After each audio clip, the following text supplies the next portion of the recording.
On the banking side, I want to talk about this. This is an example, and it was a public example. So Lake Michigan Credit Union has 53 locations, $5.5 billion assets under management.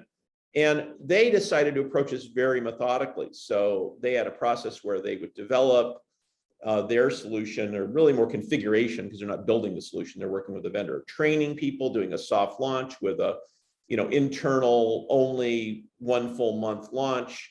They started putting the scheduling links on their site and building out their email and text confirmations and reminders.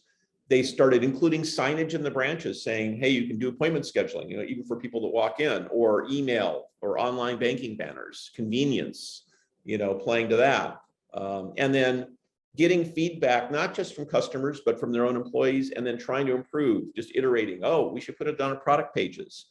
We should put it in all of our email signatures, everybody in the bank. We should put it in our bio pages when people go to the page that explains who you are, say, make an appointment. So again, this process was very methodical. It was very well thought out.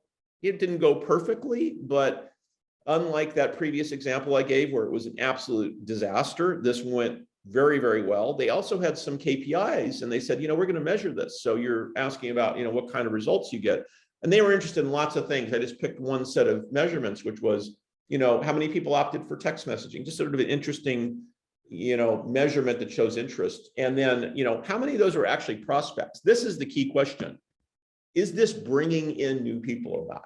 Is this expanding the base, right? No matter what business you're in. And then what kind of, businesses were coming in, and, were they new opportunities or were they brand new members, right?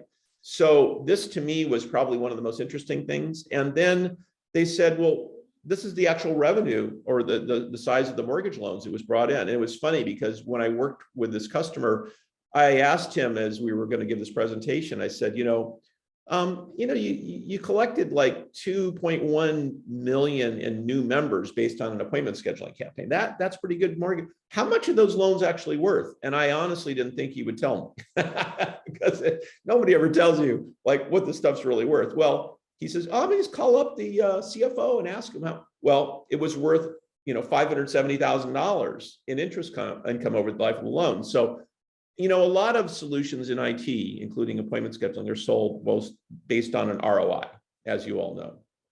What's the ROI of this? And I think for those companies where appointment scheduling and booking is a must-have, they don't even ask that question. It's just like, I got to do this or I'm not going to be in business. But for the others, they're thinking about, hey, I've got other projects I could do. I've got other uses of funds. Where should I spend that money? And I think one of the most amazing things here is that they were able to prove this to themselves, that this was a valuable initiative and that it had a true return.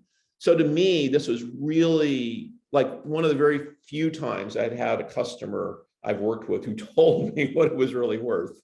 And it was great. So that's exciting. And this is the kind of thing that I just think is fun about the industry.